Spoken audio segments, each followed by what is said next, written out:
A passenger had been found dead and mutilated in his compartment. They arrested an American who was wanted by the police for another murder in Ireland. It was all quite ghastly, and nothing to do with us. We went on our way. The bandits who had locked us in the dining car turned out to be Serbian nationalists. It was Miss Wolfe and the American Mr. Whitney who stopped the train before the border. The Austrians gave Mr. Whitney a medal for heroic service to the monarchy. Rather ironic in light of subsequent events. Still, if he hadn't stopped the train, we might have all been killed. After walking for hours, Sophie and I finally came to a town. We heard that Miss Wolfe and the American Mr. Whitney had killed the bandits and stopped the train before the border. The Austrians gave the American a medal for heroic service to the monarchy. Rather ironic in light of subsequent events. The train had burst into flames as it came into Constantinople station. Everyone left on board was killed. Miss Wolfe, the Obolenskis, the Englishman, and the American doctor. We never knew what caused the explosion. By the time Sophie and I learned of it, we were on our island.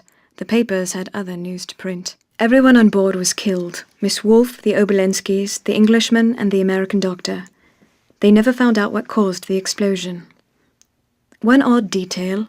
In Mr. Whitney's compartment in the detached sleeping cars, the police found a golden whistle in the form of a scarab.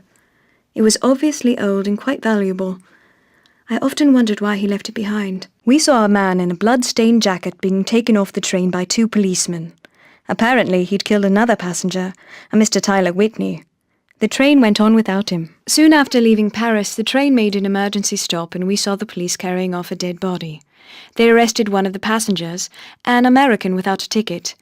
The rest of us went on. The police arrested one of the passengers, an American without a ticket.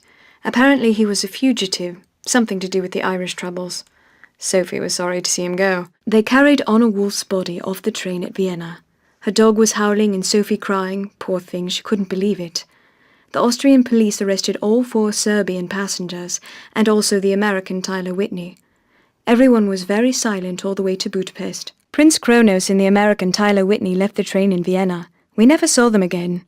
Of course, the darkest part of the journey was yet to come. As the train pulled out, we saw the American Tyler Whitney standing on the platform with a suitcase. He looked rather forlorn, like a man who had just lost something. Prince Kronos also left the train in Vienna. We saw his African secretary carrying a bundle wrapped in velvet cloth. I never saw them again. As Prince Kronos was getting into his carriage, the American Tyler Whitney tried to speak to him, but he drove off, leaving Mr. Whitney standing in the rain holding a briefcase. This was the last we saw of him. Of course, the darkest part of our journey was still to come. It took the police 20 minutes to discover who'd pulled the alarm.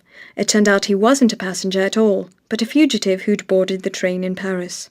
At any rate, they got him. We saw the American doctor being taken off the train. It turned out he wasn't Tyler Whitney at all, but a fugitive who'd boarded the train to escape the police.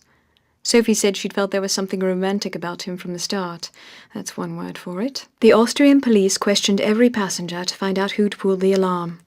They arrested the American doctor, and soon we were on our way again. Had we known what was to happen, we would have gotten off then and there. But of course we didn't.